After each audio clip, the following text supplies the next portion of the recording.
Salut à tous et à tous les amis, on a eu un petit souci donc pour cette review d'Euro, donc je vais la refaire. Donc on a eu donc dans le premier match, je vous disais, le match entre Becky Lynch et donc Nia Jax, donc un match qui a été quand même assez intéressant et assez sympathique de la part de la WWE et assez bien construit. Donc on va bien voir ce qu'ils vont faire dans les prochaines semaines avec ces deux lutteuses. Donc ce qui est certain, c'est que la rencontre a été quand même assez bien construite et assez bien faite. Donc on va bien voir si la WWE fait en sorte de voir une Becky Lynch et une Nia Jax mises en avant. Donc la force irrésistible qui pour moi est parmi les toutes meilleures. Donc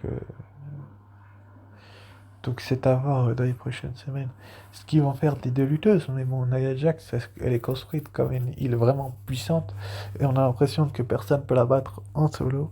La preuve en est dans cette dans ce premier match de Raw Day 1 qui est forcément un point positif parce que je trouvais quand même que Becky Lynch était bien défendue malgré ça, mais finalement elle va s'incliner avec un Samoan Drop du haut de la troisième corde, si je dis pas de bêtises. Donc ce Raw Day 1 qui est quand même pour moi un show à part entière qui est peut-être l'un des meilleurs, a été quand même assez bon. Ensuite après donc on a eu la promo des The American Nightmare, Cody Rhodes, donc Cody Rhodes qui est venu s'adresser directement à Shinsuke Nakamura. C'était quand même assez intéressant de voir un Cody Rhodes s'adresser à un catcheur comme Nakamura, qui pour moi, et ces derniers temps, quand même un très bon heel. Donc on va pas se mentir en se disant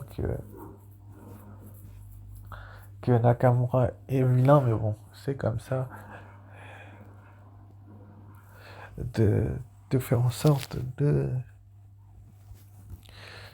voir ce que la WWE va faire dans les prochaines semaines. Donc avec Cody Rhodes, mais Cody Rhodes a quand même un match la semaine prochaine. Donc Shinsuke Nakamura, il va falloir vraiment qu'il soit prêt après leur première confrontation. Est-ce qu'ils vont finir la rivalité au Royal Rumble ou la semaine prochaine? Ça, je peux pas répondre à cette question. Je ne suis pas booker à la WWE et donc je vous dirai ça assez rapidement dès que je le serai. Et bien évidemment que la WWE peut être fière d'elle et de ses talents. Donc savoir dans les prochaines semaines ce qu'ils vont faire. Ensuite, après, donc du coup, on a eu Kofi, Kingston et Main Event Jey Uso face à Imperium. Donc, Imperium, une équipe qui va se faire gronder par son ring général Gunther dans les prochaines semaines. Je vais être rapide, même si bon, c'est un peu le pire champion de tous les temps. Enfin, pas le pire champion de tous les temps, mais le mec qui est jamais là. Il y en a ras le cul que les catcheurs soient jamais là. Lorsqu'ils sont champions, bon, Gunther a beaucoup défendu son titre, mais il y en a marre en fait de son règne. Il y en a marre.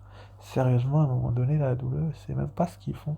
Tellement que Gunther est un catcheur pâle et palpable. Donc on va bien voir que la WWE fait avec Gunther. Donc je suis pas certain qu'il ait pris la meilleure décision de faire en sorte que Gunther soit parmi les meilleurs talents. En tout cas, Uso et Kingston ont gagné. Ensuite, après, donc, on a les Amis et R-Truth contre DRD, Dominic Mysterio et JD McDonagh. Donc, WWE Hero Day 1 était pour moi. Le, les choses, c'est pas qu'il était pas manqué, c'est qu'il a été pas hyper au niveau de ses attentes. Donc, on va pas se mentir que j'ai l'impression que, que la WWE fait en sorte que, que JD McDonagh soit un petit peu le porte-à-faux, le point faible quoi, du Judgment Day. Et il devrait pas forcément le faire comme ça. Bon, pas des mises prises de JD et de pardon, Finn Balor aux abords du ring, c'est un peu ballot, je trouve ça aussi. Rhea Ripley a préparé son match, donc c'est compréhensible finalement. Donc, mise et Trousse vont gagner. Donc, R-Trousse, bien évidemment, le mec qui se croit dans le Judgment Day, mais qui fait finalement équipe avec des réussiteurs de mise. Donc, c'est à voir dans les prochaines semaines ce qu'ils vont faire avec le Miz et R-Trousse. Mais en tout cas, je trouve qu'ils sont bien utilisés. Est-ce qu'ils seront bien utilisés dans le Royal Rumble? On verra. Ensuite, après, donc, on a eu le Raw Women's World Heavyweight Championship, donc le J'ai fait la Diamond Power féminin de la WWE, donc du côté droit, le titre de Rhea Ripley remise en jeu face à Ivy Nile. Donc, est-ce que Ivy Nile est une catcheuse que la WWE attendait les dernières semaines? J'en suis pas certain du tout. Ce qui est certain, c'est que la WWE, euh, la WWE doit faire en sorte que tout simplement Rhea Ripley doit rester forte et donc ils la font gagner, mais je trouvais quand même la rencontre en elle-même particulièrement intéressante avec une puissance de Ivy Nile que la WWE avait pas forcément envie de voir au- dans le jour, quoi, enfin le jour de cette équipe-là. Donc c'est à voir dans les prochaines semaines ce que la WWE va faire et si Rhea Ripley est vraiment trop forte pour les autres catcheuses qui lui ramènent quelqu'un à sa taille, quoi. Mais franchement, c'est pas un flop ce personnage taille finale. C'est pas un échec de l'avoir perdre face à Rhea Ripley qui est pour moi la meilleure heel de l'année 2023 et qui continue sur sa lancée de victoire. Mais bon, est-ce que jusque quand elle sera championne pour vous? N'hésitez pas à me dire en commentaire. Mais pour moi, l'année 2024, elle part bien pour Rhea Ripley et je trouve que son personnage lui va parfaitement. Enfin bref. Ensuite, après, donc, on a eu le retour de The Rock qui a interrompu donc Jinder Mahal qui était le prétendu ancien champion de la WWE. Donc la WWE, on a clairement rien à faire. Des histoires de retour, etc., etc. Donc c'est à voir ce qu'ils vont faire, mais j'ai l'impression quand même que, que la WWE utilise Jinder Mahal comme un pion, quoi. Il a été utilisé comme un pion, clairement. Et je trouve ça dommageable parce que pour moi, Jinder Mahal est un talent qui devrait être mieux utilisé. Finalement, The Rock va l'interrompre et il va se faire détruire par The Rock. Donc, je trouve ça un peu bête, en fait, qu'il se fasse attaquer par The Rock. Directement, fait venir le Rock, fait interrompre Mahal et tu détruis Mahal avec The Rock. Enfin, franchement. Mais après, ce retour-là veut tout dire. Est-ce que The Rock va se diriger vers Roman Reigns? C'est pas impossible, c'est pas improbable, donc on va bien voir ce que la WWE va faire avec The Rock, Dwayne Johnson. Donc on verra bien ce que la WWE nous réserve avec The Rock.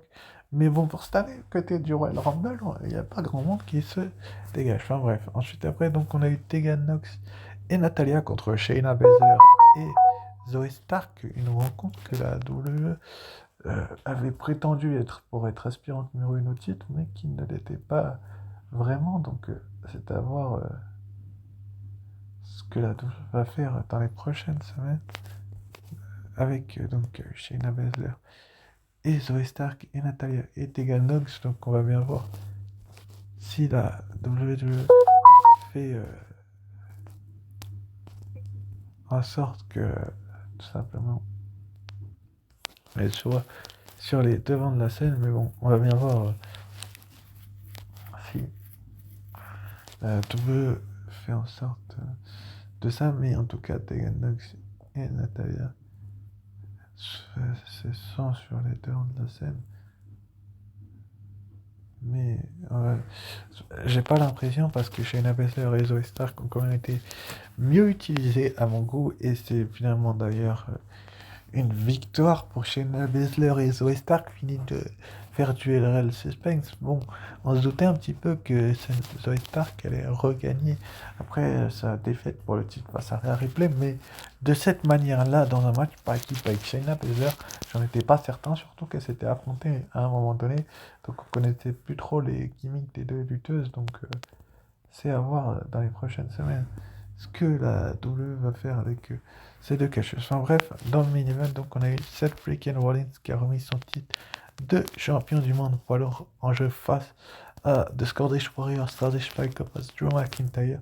Seth freaking Rollins, le pire champion de tous les temps, le mec qui défend son titre mais qui a refusé le retour de quelqu'un qui est finalement retenu. Enfin bref, est-ce que c'est ça qui bloque du côté de la division féminine? Ça, on n'a pas l'info, mais je pense l'avoir. Je pense qu'une personne refuse le retour de l'autre personne. Enfin bref, je m'expliquerai un peu plus en détail par la suite sur une autre vidéo, où on verra bien si la personne en question revient. Mais cette Rollins et Drew McIntyre, pour moi, ça a été une affiche que la WWE a beaucoup trop fait fin 2023, début 2024. Il force énormément avec un catcheur comme Drew McIntyre. Est-ce qu'ils veulent qu'il prolonge?